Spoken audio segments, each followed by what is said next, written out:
Okay, so welcome everyone to the spring semester's Unlearning Hour. This is a regular weekly session that we've been doing it for, I think maybe we could even say 2 years now, Michelle. Yeah, so as part of Cachawilacuna, indigenous, Andean and Amazonian Indigenous Arts and Humanities Collective. And it started out as a reading group for the book On Decoloniality by Walter Mignolo and Catherine Walsh, called This Decoloniality. And it moved then into the topic of unlearning specifically. And since that time, we've been in person, we've been on Zoom, we've had workshops with the Pachasana Institute, and we've had various forms. But the one thing we pride ourselves on is shifting our attention every time and reinventing ourselves each time, like any good institution should, not clinging on to what it's meant to be. And so we are looking into methodologies of unlearning and delinking, all these decolonial practices that are very much inspired by indigenous art making, but also really focused on just examining the kind of pressures of working in these settler colonial institutions in academia and kind of breaking through them with different methodologies, whether they are indigenous or in relation to indigenous ways of knowing. So that's kind of the important thing about our own learning, because decolonization and decoloniality have to take into consideration indigenous contexts and aims. And so this session, for our every Friday this semester, we're going to be continuing this work, and this is an hour together.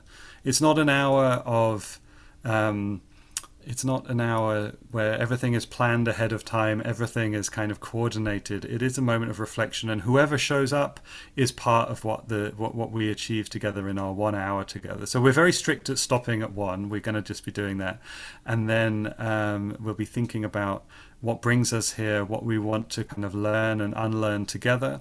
But I also specifically want to say this is a takeover of our Unlearning Hour, thanks to the exhibition by the artist Cadine Navarro at Otterbein University. And there she is in person. And it's really important that we in our practices, and Michelle Wibblesman, who is the lead PI on the Cachawilacuna project and my partner in crime in the Unlearning Hours over the years, it's important that we listen to artists in the work that we do. And so having an artist of Kadine's scope and practice and just attention is just so exciting for us. And so I want to just welcome her and welcome her collaborators at Otterbein, and to say that, this is your space now, and this is the space for us to explore your exhibition together, where it takes us. It doesn't all have to be focused on your work. We can lead in various other directions, but you are a land-based residency, artist in residence in Ohio, and so we're spreading ourselves across the state through this Zoom session, and I just want to welcome you. And maybe we can just go around and do some introductions. Again, this doesn't have to be too formal. I know that some of us also can't be here for the whole time as well. So actually, I'm going to send us straight to Mark Bender, who is here just briefly, if he could introduce himself briefly and kind of say what's bringing him here. Hi. Actually, this is my first meeting here. I was referred to this, a couple of the people here, Michelle and Richard, by Dory Noyes from the OSU Center for Folklore Studies. I'm the chair of the East Asian Languages and Literatures Department, and I do a lot of work with oral tradition and ethnic minority poets in Southwest China, and those are some of my areas of interest. And maybe after introducing ourselves, just pass it on to someone, even if you don't know who they are, Mark. Just pass it on to somebody to introduce. Now, I guess Janice is next in line on my screen. So hi, I'm Janice Sklowski. I'm the Museum and Galleries Director at Otterbein. And I'm a collaborator and curator of the It Sounds Like Love exhibition by Kadeen Navarro. And yeah, and I'm also an Asianist as an art historian. So, and Rick Livingston, it's very good to see you. Likewise, Didn't expect it's been to a long see you time. here. Yeah. Yeah, and I just want to say thank you so much. I've been listening to the recordings of these gatherings, and it's just wonderful. So I feel really just really privileged to be here. Thanks for doing this. Sorry. Let's see, Rick. Yeah. Hi, everyone. And nice to see you, especially Janice. It's been, we go back a long way. So I'm Rick Livingston. I am the Associate Director of the Humanities Collaboratory or Centers Consortium. And I teach in the Department of Comparative Studies at Ohio State. I am also working with some folks who are trying to organize OSU's response to the land grab universities report. So that is part of my motivation and interest, and also a great admirer of both of Richard's and Michelle's work, and I've been hoping to drop in on this group for a while now. So I'm grateful for that. I guess Tamron. Sure. Hi. I'm a second-year PhD student in the Arts Administration, Education, and Policy program here at Ohio State. I'm an artist, arts administrator, educator, and I've also been working closely with Michelle and the Andean and Amazonian Indigenous Art and Cultural Artifacts collection at the university.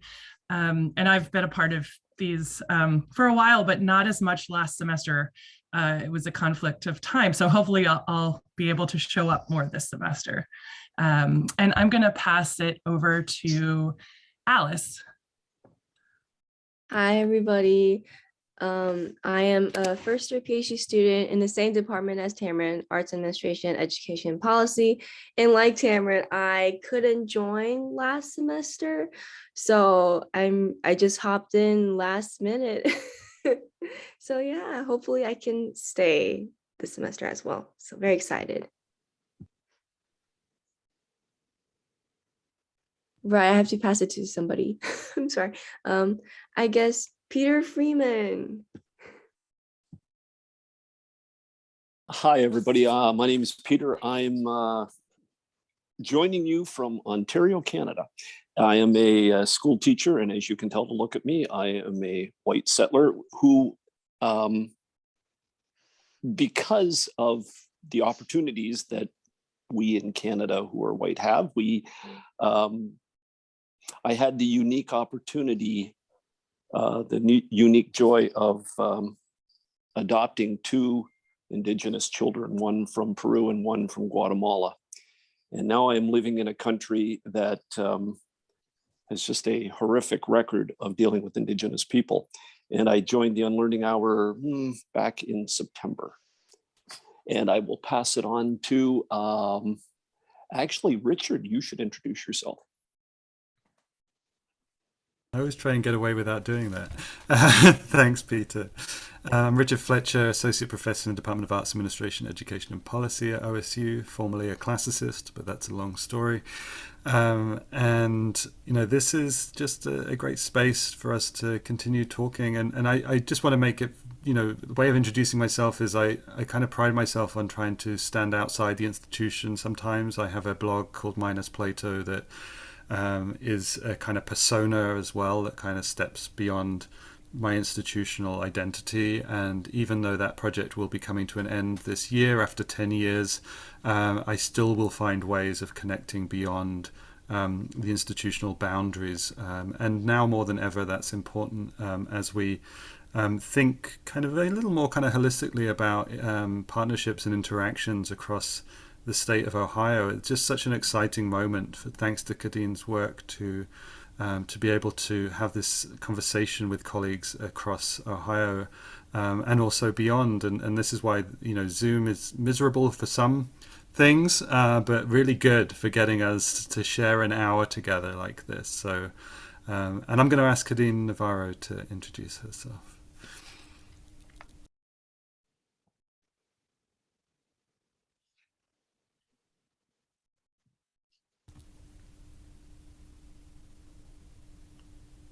Kadine? Hi, I went into some kind of Zoom vortex. But hello, everyone. Very honored and happy to be here with you all, and look forward to meeting whoever I can in the near future. I'm currently in Cambridge, moving over to Ohio next week. I'm French American, born and raised in Japan, and I've been a practicing artist exhibiting internationally for a while. And this show at the Frank in Westerville has been a revelation on many levels, and I'm so happy and honored to have this time to really dive deeply into everything that it's presenting and that is entailed with this. So. Yes. Sorry, I had so many glitches with my computer, so I'm having a little bit of a rough start, and I don't know who's been or who hasn't. I'll go next. I'm actually muting my screen and my audio. My name's Kathy Ryan. I'm unmuted right now. I'm not sure why I don't see myself, but I have a position here at Ohio State, and I've been on the periphery of the conversation due to my interests with the Steam Factory, which is where I know Michelle from, and also just sort of appreciating the project for a really long time. And like a couple of people have said, it fits my schedule. And I teach in about 20 minutes, so I'm going to be able to catch 2/3 of our meetings. It's my first meeting, and I will hand off to, and I'm in the Department of English at Ohio State, and I will hand off to Joshua. Hi, everybody. I'm obviously late to the party, so because I just found out about this event through an email, wasn't planning, so that's why my video's off. I'm not quite ready for the show, but I am in the theater department, and so what are we doing? Explaining right now. Just introducing yourself, Joshua, who you are. Okay.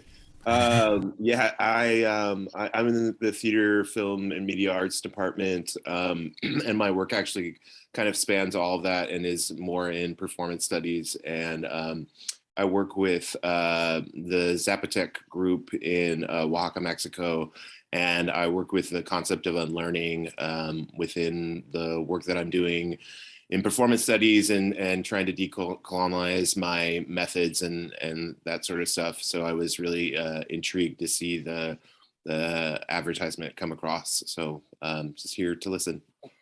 Thanks. Welcome. Okay, and anyone else? Michelle, let's go. I'll go ahead and introduce myself. I'm Michelle Wibblesman. I'm an associate professor in the Department of Spanish and Portuguese. My background is in cultural anthropology and ethnomusicology, working primarily with communities in Latin America, in the area of the Andes. That sort of defines my teaching emphases, also focused on indigenous cultures of Latin America, and bringing I guess by way of this particular group, deeper discussions on indigenous meaning-making practices into our classrooms, not just as content, but as emerging methods and approaches. So I'll leave it at that, and I'm going to pass it on to Terry.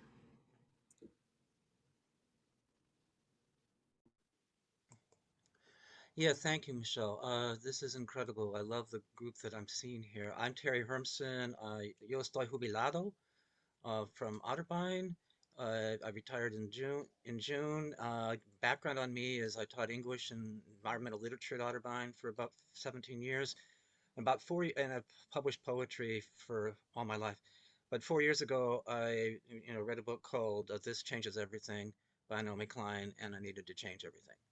So I stopped writing poetry very deliberately for a while. Maybe I'll write some more. And pour myself into climate change action around Ohio. And we started a group between us and people at Ohio Wesleyan, Denison, Ohio State Marion, and Kenyon, called ROAR, Regional Ohio Action for Resilience. But it sounds like a lion, but it's really about bees. It's about bees making a lot of noise. And so we've developed contacts in those colleges who want to work together. And something happened for me this spring and summer when Kadeen and Janice put this show together called It Sounds Like Love. I realized all over again that art matters, and that art could possibly make heart changes, and that we might need those heart changes if we're going to do more than just fix the solar on our roofs or something. And that has transformed my thinking, and why I obviously it has something to do with unlearning all the practices and ways of thinking about anything like art. So I'm just so excited to see what happens with this group as it evolves over this semester. Oh, I'm supposed to choose somebody. Janice, did you talk? I think it's Vicky. Vicky is our last person. I'll pass it to Vicky. Sorry, I joined late, and like as Terry said, art matters, heart matters. As I'm teaching my students in environmental communication and society and natural resources, I'm trying to get them to look at things with fresh eyes, and I also try to get them to understand that reaching people through feelings is the way we make change. So thank you. Wonderful. And so every time in these sessions, the introductions, it takes time, but it's just really great, because I think there'll be these moments where we're like, oh, I had no idea you worked on that, or I have no idea you would come to things from that. So I just think it's a good moment to do that. And as we accumulate the sessions together, we might need to do that less and less. But I hope also for the recording, we have this record of who we are as we meet and gather together. I do know that we did want to kind of start today with something that we don't often do in our learning hours, but it just seemed really important to kind of set the tone for what we're doing. I think Janice was going to share a little bit about the exhibition ahead of time, and I think you had some slides, Janice, that you were going to show us just to kind of do this. And I know some of you have to leave even like halfway through, but maybe you can catch up with the recording when it comes out and do that there. So Janice, let me see if I can make sure you're able to share screen. Yeah, there you go. Okay, so I spoke with Kadeen this morning, and we were thinking about the fact that this is, was sort of spontaneously, called the seed takeover. And I think to have just human voices speaking in a seed takeover doesn't really make sense in the context of unlearning. So if we could just take a moment and give the space to our actual hosts for this meeting and listen to some seeds. And these are part of these are the hosts, the sounds of the hosts at the It Sounds Like Love exhibition.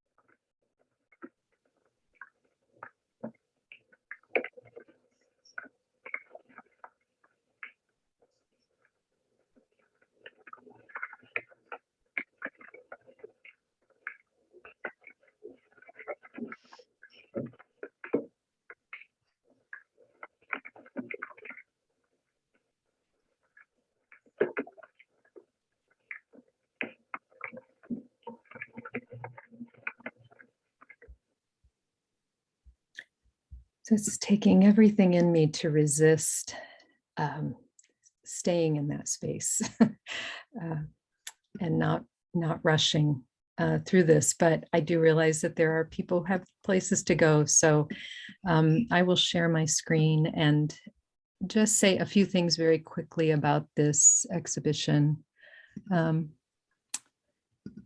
So in 2021-22, we began to ask questions about art for our time and how the exhibitions and related programmings at Otterbein might address how we can explore the way that art is a catalyst for ecological and cultural regeneration.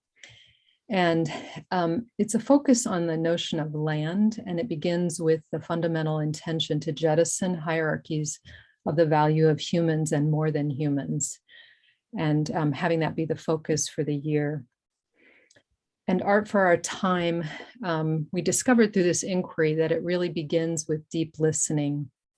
And in the context of Kadeen's show, It Sounds Like Love, the deep listening happens with listening to the sound of seeds.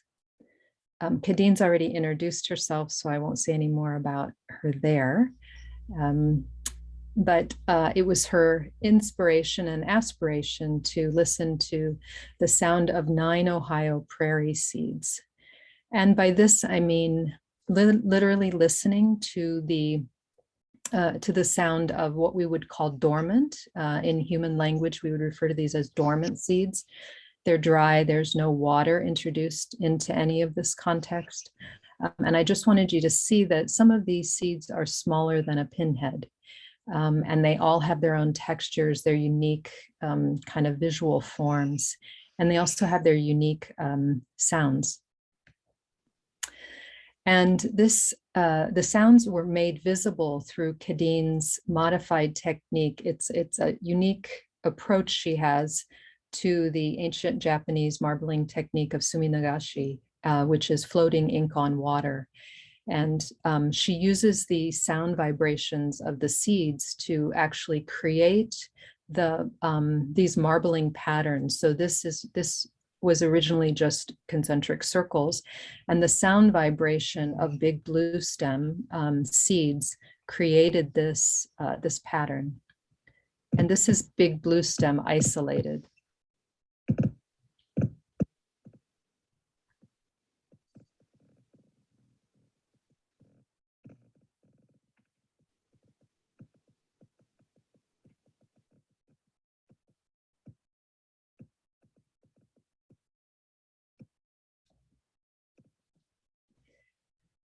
The suminagashi designs that were created by the seeds were then etched into glass, and they were installed in this radically horizontal installation. Each of the 9 glass tiles were illuminated and nestled into tatami. And as you can see here, each seed made a very different visual representation, or rather visual expression of the sounds. And Kadeen will talk more about kind of how she understands this process. But this gives you a sense of the scope and the scale of the installation. It's entirely an immersive experience with the sound of the seeds and being surrounded, having the only illumination in the space coming from the illuminations of the suminagashi from the seeds. And this kind of radically horizontal installation has resonance with the indigenous landscapes and the indigenous architecture in Ohio in particular, because of the earthworks. Here's Kadeen has done a number of sort of immersive gatherings. This is a public gathering in which she's leading this experience where sort of explaining what's happening, but also just allowing people to experience and then to discuss what's coming to them as a result of being in the presence of the seeds. We've had a number of groups come in and respond. These are student choreographers who explored improvisational movement in response to the non-human centric rhythms of the seeds, as well as the visual expressions. And so this was all spontaneous, and they really described the ways in which it was so different, trying to respond to sounds and rhythms that were not created by humans.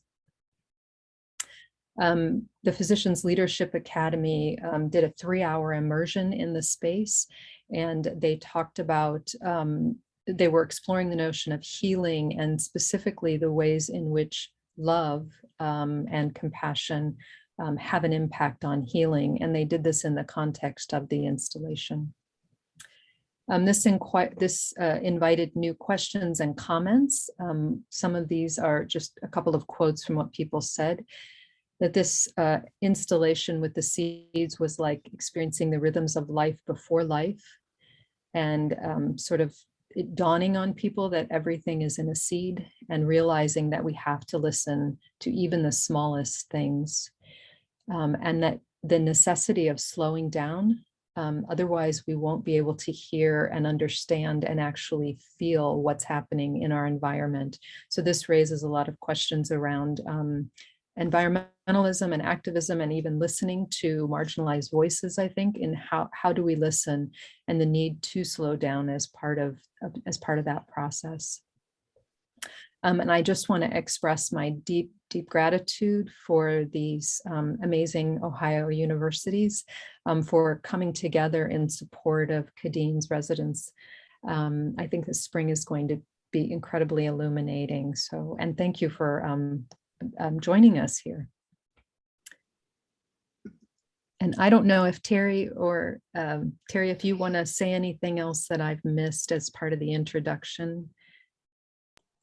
Oh my, I won't, but I will say that it just occurred to me that there is a number of people who want to be involved with this residency and are bringing classes to the gallery that I would like to invite to be part of this. It just didn't occur to me in time to send out that, but I think within the next couple of weeks, I bet we can get some of those folks. I mean, the good thing, Terry, is that we have time, and you know, again, the structure of our learning hour really does allow for people to come when they can and engage and watch the recording. So always think about that kind of mechanism of, I mean, when we had a kind of planning meeting for even this meeting, there was the concentric circles, and the slowness. I think our Unlearning Hour is one of those features that we want to kind of present to everyone and have this as a space for. So I think also for listening, I do think that one aspect of listening is actually hospitality and being open to what comes, and not kind of imposing a structure ahead of time. And so I think it's really important that we, you know, I mean, we've had a kind of more formalized introduction right now, but I think now we can listen to each other. Where do we want to move? What questions do we have for Kadeen, for Janice, for Terry, for each other, from what we heard, and what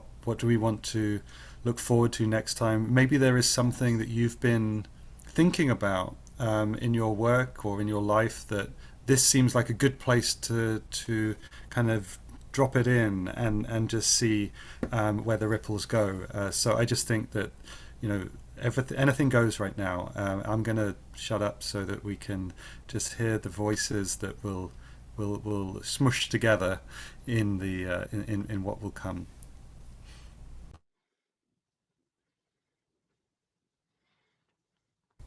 And silence is fine too, of course.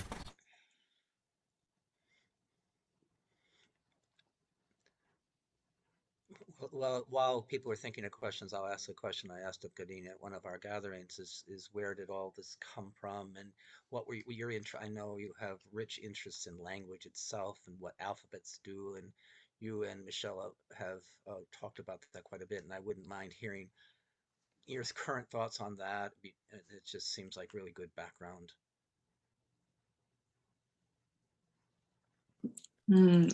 Thank you for the question and for the amazing introduction, Janice, and for this opportunity. It's interesting. I'm trying also. I mean, I would like to be respectful of this notion of an unlearning, and so which I'm trying to learn or unlearn what it means. And so I'm not sure how much to reveal actually in terms of process or in terms of how this all came about. And as we've been saying as well, everything is so emergent, like everything around it,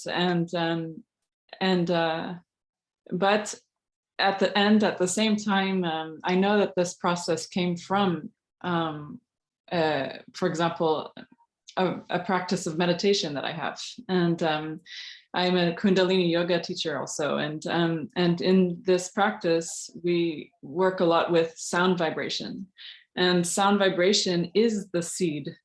It is the seed that plants, that creates this, the material world in a way. So it's like, and I wanted to see how I could visualize this and share this understanding of the importance of the thought, actually, and the sound of this thought, or the sound of our world, and share the fact that everything has the sound, and it's like about aliveness, right? Everything, we share this common aliveness, and how do we and so I thought, wow, art is actually a really interesting and powerful tool to share this notion, because it's it does have this ripple effect, and it does allow us to go to transform borders, and to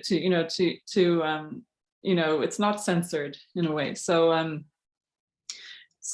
yeah, it's this sort of vibration, and that I wanted to materialize or visualize.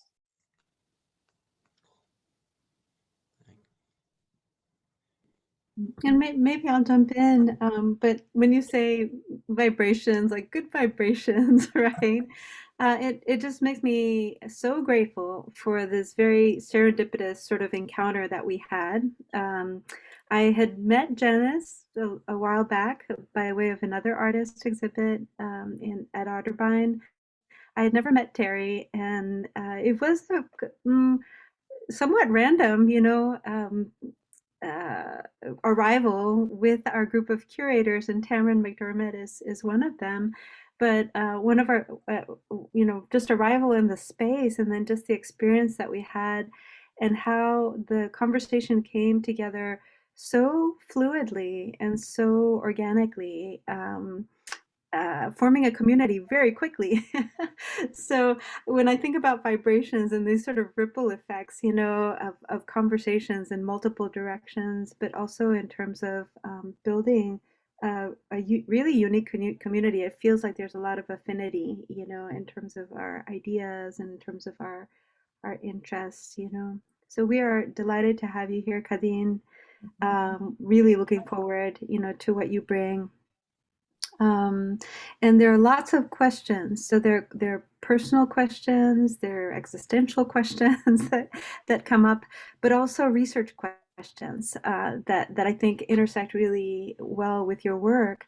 And I'm thinking of a couple of them. One is, as we talk about deep listening, right? Listening to non-human voices that are out there. I think it's really important to think about to what end, right? Like, why are we listening? What is that for? And maybe in the context of like a decolonial sort of approach, to also be reflexive about when we attempt to use that type of research or analysis or observation for other purposes, right? And what does it mean to just listen to the seeds in and of themselves, right? And I think there are multiple debates to be had around that. And then the other question that comes up really powerfully in your work is the combination of sound and image, the visualization of sound, and how that brings up like these extraordinary questions about translation, transposition, movement, like within what you do, the idea, the concept of movement is there, and transformation is there, right? But to just think about the ways in which the visual representation complements the sound and our exercise of sound in some cases, and in other cases, potentially presents a different sort of interpretation. But either way, what that relationship is between the visual and the oral, right? So those are just a couple of questions that come up for me. And then Janice, your presentation just brought up like a ton of thoughts and I think resonances with some of the Indigenous ontologies and Indigenous meaning-making practices that we explore, not to mention the beautiful exhibit. So our curators were fascinated just with the exhibit design, like mesmerized by where does the light come from, because the light that emanates is also such an amazing complement to the experience. So I'll just stop there because I have so much to say. I'm very excited, but on multiple fronts, on the experience of the exhibit, and then also in terms of like the amazing research questions that it brings up.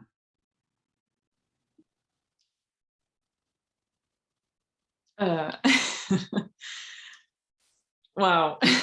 I don't know whether I respond or if this is just a back and forth. It's kind of a free for all. It's a free for all. Definitely feels like they would like.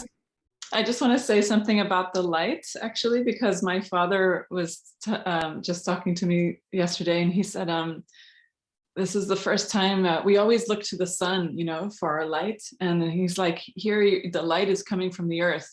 And so it was like, oh, okay. So, and that's what I wanted to get. Again, we've come up with this term radical horizontal, or like, we haven't come up with it, but it keeps coming up. And it's like, all right, so what happens when we keep bringing our attention back to the ground and beyond, and all that it presents us, the earth and the ground and the light that is emanating from this ground. And another thing that struck me so much with our first conversation when I was in Zoom and you were in the space was about lines. And this, this is what's coming up with this from the sound of the seeds, is they're moving the water, and I've just sort of laid out this ink, and the seeds are moving the water to create these particular lines. And then you were talking about this, I believe this indigenous understanding that the truth comes through the line. And so there is a sort of interesting access to wisdom or so that starts to happen here. And can be explored further, or I'd like to, at least, yeah. Yeah, and maybe Tamara, you can relate to this by way of our work with our Andean and Amazonian artifacts. But one other thing that Indigenous communities say about the lines and the patterns is that they're all different. They all look different, right? But that ultimately it's all the same pattern. So it really like sort of brings us back to something really central, to, I don't know, to some sort of origin or to some sort of broader truth, beyond like the detail of all the seeds.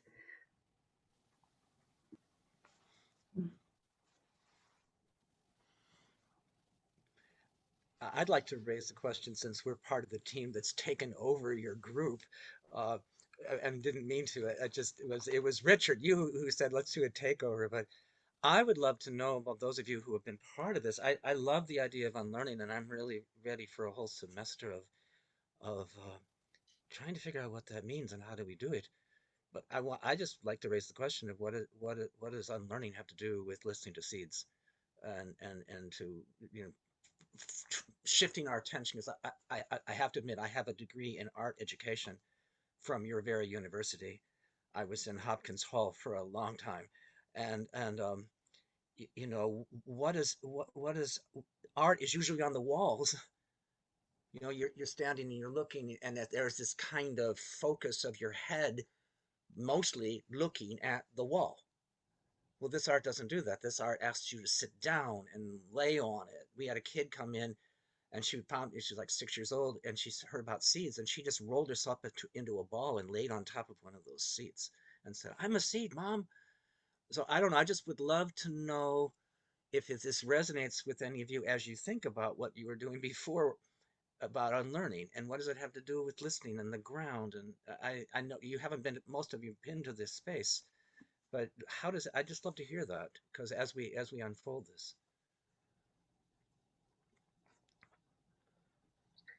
Well, and for me, yeah, I'll just speak for myself, but I think that Kadeen actually mentioned this, that it has something to do with disrupting the hierarchies, like the presumed hierarchies of the human and the non-human, or the human and other human. It depends on how we categorize things. To just consider different ways of expression, different forms of life, right? And the communication that happens there. Maybe another part of the, like a decolonial or an unlearning aspect of it, might be something about the randomness, of the patterns, that once they're set in motion, to not, the fact that we're not trying to control them or designate them as something or something, like just to allow them to kind of move in their directions, and for us to respond to the movement, somehow that resonates with me also in terms of unlearning.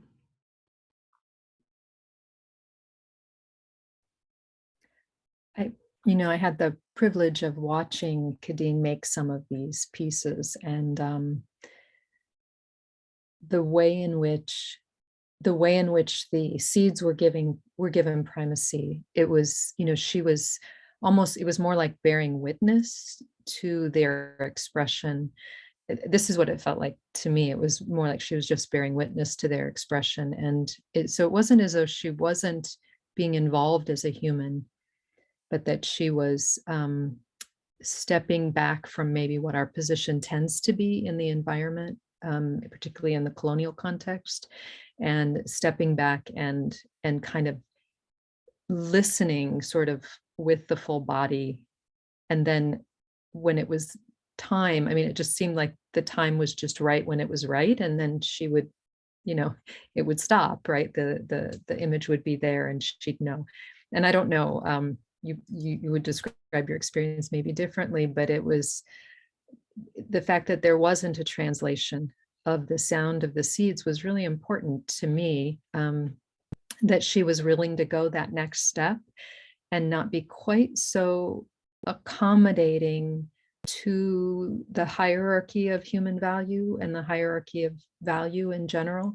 It came up over and over again, about, well, people may feel strange taking off, that people may feel, what if people don't, what if should we do, this might be better. And each time, there was kind of just a pause and a kind of resting and listening. And then it was just a return to the commitment to make space, to make this radically different space.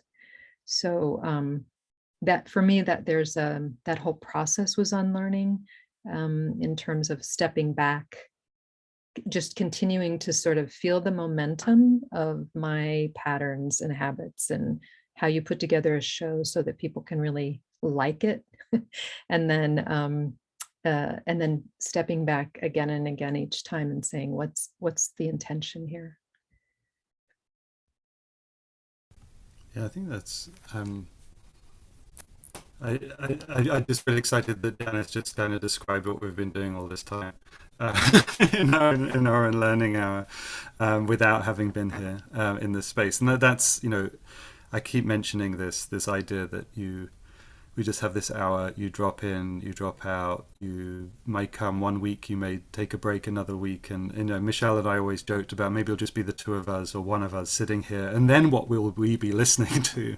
Then what space will speak to us in that way. And back to, Terry's question about this space and what does it got to do with, listening to seeds. I think it's almost like we haven't got there yet.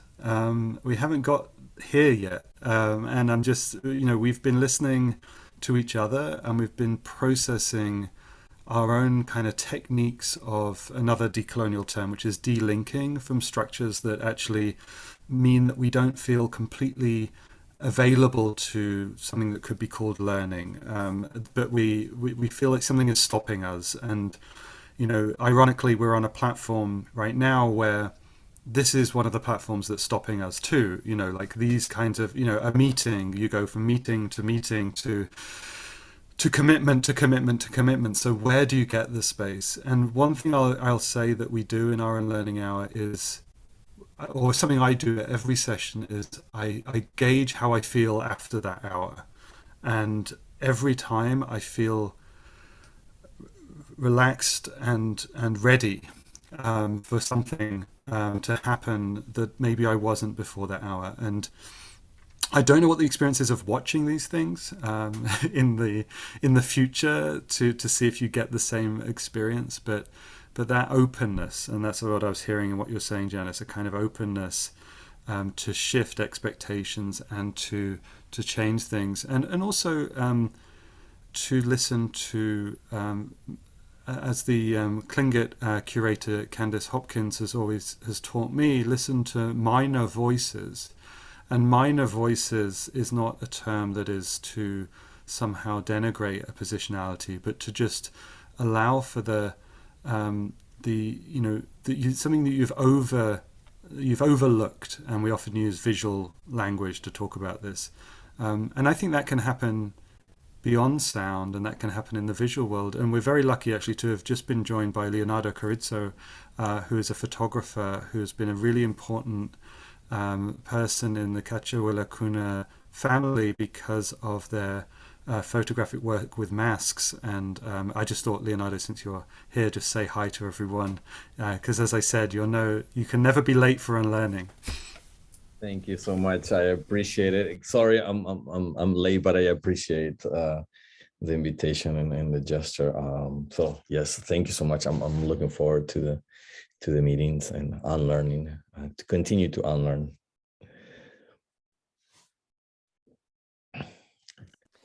I haven't had a chance to see the exhibition yet, but the more I hear about it, the more fascinated I am, and I'm really looking forward to it. I'm curious about the seeds and the relation between them. How did they come to you? What are there others in that seed family whose voices might have changed things? Just if I could hear a little bit more about where the seeds are in the process. Yeah. Well, actually, even the title of this show was inspired by the readings in Braiding Sweetgrass by Robin Wall Kimmerer. And there was at first I wanted to make a show with the three sisters. So beans, corn, and squash, is it?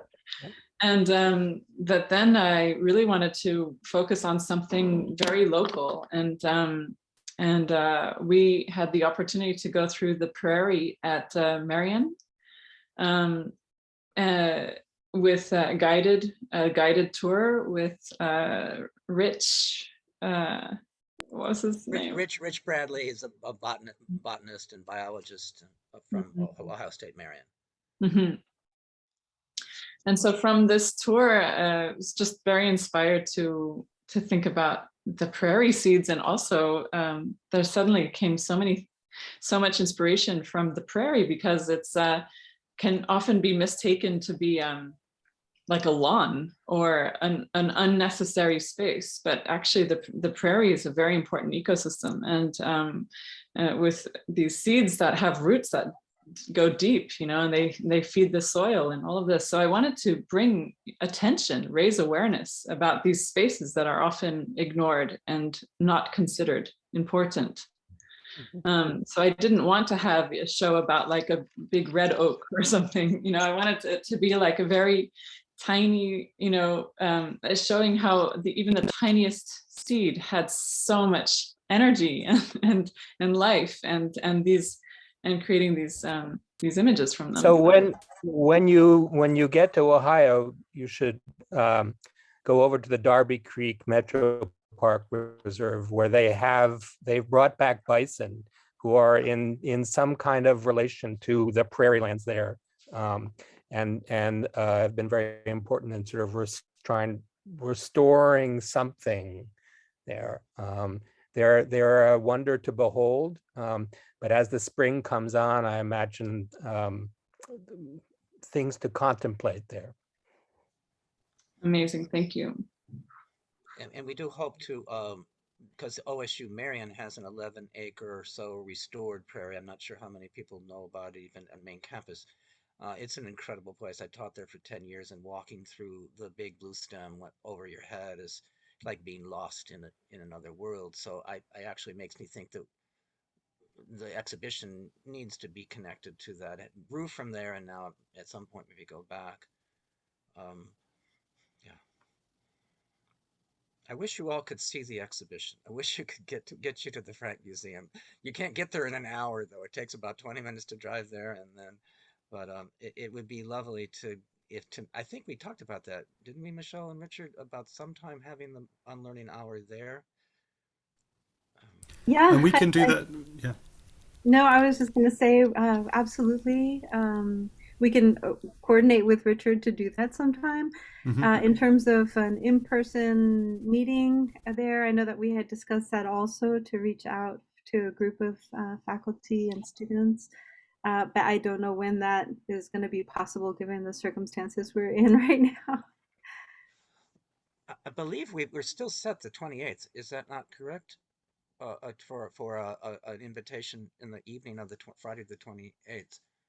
And it was mainly focused on OSU faculty, because there's about 5 or 6 OSU faculty who are involving their classes in this. Okay. So maybe we make sure that Unlearning group gets an invitation to that. It's like, I think 6:30 to 8:30 on the 28th of January. At which point Omicron will be gone. And we will all be perfectly safe. Yeah. Yeah, so we'll follow up, I guess, via our respective lists with that information. But I was sort of left with the something that Richard mentioned, which is this idea of listening to minor voices, right? And I love how that kind of, in a metaphorical way, coordinates with listening to these teeny tiny seeds, But also I wanted to mention something about like the minor voices inside. So our experience with the Pachaisana Institute, working on exercises that led us to embodiment practices of land acknowledgements, that was just so powerful. And I think that in a lot of ways, this exhibit also awakens different senses, right? Like where we typically are very focused on the visual, and here we're bringing in sound, right? But like just the idea of like multiple senses that often are ignored, or that certain senses are privileged over others. But in any case, that was a very intense experience. It was via Zoom, which was even more amazing how powerful it was. But again, I feel that the immersion experience that you invite us to, Kadeen, had a similar sort of effect. Just to give some context to the quote that I mentioned, the minor voices, was Candace Hopkins, and I'll just put a link in it to here, and it's just a video of her giving a presentation with her partner, who's a Diné sound artist, Raven Chacon. And I remember the full quote now, but she's talking about minor voices who are also major players. And I think when we think of the seeds, and we think of, there's some, we have to resist the attempt to patronize them, because their impact, I think I was listening to something about, humans can come and go in terms of the health of the planet, but if ants go, we're in real trouble, meaning the whole world. I'm sorry to do this. This is that moment where it's like, you want the extra hour. Can't we have 5 more minutes? Can't we just unlearn a bit longer? But the annoying timekeeper that I am, I'm going to limit us to this. I do, if you want to keep listening for this afternoon, I have the first episode of my radio show, Dear Fellow Settler Colonizer, that is on Verge FM at 2 o'clock. I'm putting a pitch in for it right there.